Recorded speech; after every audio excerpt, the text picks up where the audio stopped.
आदाब नाजरीन, Saiyaara news TV में आपका खैर मकदम है। आइए देखते हैं कुछ अहम खबरें। लड़कियों से ज्यादती करने वालों के खिलाफ सख्त कार्रवाई की जाएगी। खवातीन की हिफाजत हमारी अव्वलीन तरजीह है। Rachakonda police commissioner DS Chauhan IPS की press conference. Police commissioner Rachakonda ने कहा कि वो लड़कियों और खवातीन को हिरासा करने वाले गुंडों से सख्ती से निपटेंगे और ऐसे लोगों के खिलाफ कानून के मुताबिक सख्त कार्रवाई की जाएगी।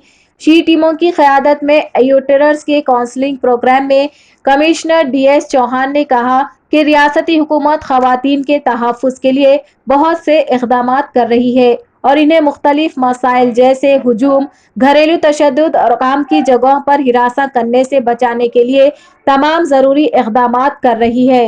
She team DCP Shri Balaji और डीसीपी एलबी नगर साई श्री गारू ये मिलके एक जो एनजीओ है भूमिका, उसके साथ में जो भी ईव टीचिंग में पाए गए थे ऐसे लोगों की एक काउंसलिंग का सेशन आज किया गया है, जिसमें तकरीबन 200 से ऊपर लोग बच्चे काउंसलिंग के लिए आए हैं।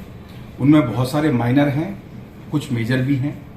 तो उनको ये एक संदेश एक हमारा मकसद ये है कि उनको एक मैसेज, उनको एक पैगाम बिल्कुल साफ जाना, उनको भी जाना और हमारे गर्ल स्टूडेंट को भी जाना कि गर्ल स्टूडेंट और महिला की सेफ्टी के लिए हम पूरी तरीके से तैयार हैं और उसके खिलाफ जो कोई काम करेगा कानून के हिसाब से बड़ी कठिन कार्रवाई उसे करने के लिए भी तैयार है। सबसे पहले तो किसी बच्चे का खासतौर से एक जो उसकी लाइफ है, एक जो उसका फ्यूचर है, उसमें किसी किस्म की दिक्कत नहीं आना, ये सोच के हमने उनको काउंसलिंग किया है। इनके कई जो उनमें से बगैर जाने हुए गलत रास्ते पे चलने वाले भी लोग हैं या किसी के बहकावे में आके चलने वाले हैं, किसी के साथ चले गए, ऐसे लोगों को इसके काउंसलिंग के जरिए आगे से कभी ऐसी गलती ना करें, ये उनको बताना हमारा मकसद है।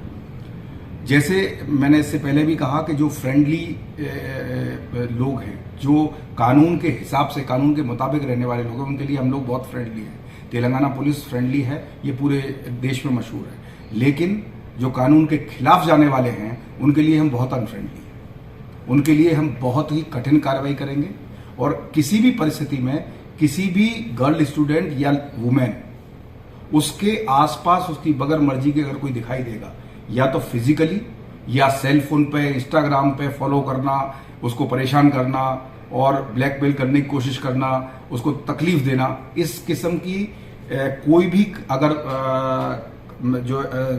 हरकत करते हुए मिलेगा, सिर्फ एक बार समझाएंगे, दूसरी बार कानून के हिसाब से उसके ऊपर बड़ी कड़ी कार्रवाई होगी। इसी के तहत तकरीबन 150 लोगों को, माइनर्स को समझाया गया है, काउंसलिंग की गई है। टोटल मिला के हर जगह हमारी शी टीम की तैनाती रहती है, बस स्टैंड, चौरस्ते पे, कॉलेज के पास, मेट्रो रेल में, तो वहां पे हमारे लोग नजर रखते हैं। जो कोई इस किस्म की हरकत करते हुए पाया जाता है वो है। इसी जैसे मैं ये एक और पैगाम हमारे जो गर्ल स्टूडेंट्स हैं, हमारे जो बच्चियां हैं, उनको देना चाहता हूं कि शी टीम पूरी तरीके से एक्टिव है और राचाकुंटा पुलिस इस बात के लिए पूरी तरीके से तैयार है और पूरी तरीके से इसके लिए हम लोग पकड़बंदी से एक एक्शन प्लान तैयार किए हुए हैं। कभी भी कोई अगर आपको शिकायत का मौका दे या कोई आपको तकलीफ दे तो आप शी टीम को अप्रोच करें, डेफिनेटली। जैसा कि आपने देखा नाजरीन, क्या हो रहा है देश और दुनिया में, इस चैनल को सब्सक्राइब करिए, लाइक करिए, शेयर करिए और हमें दीजिए इजाजत।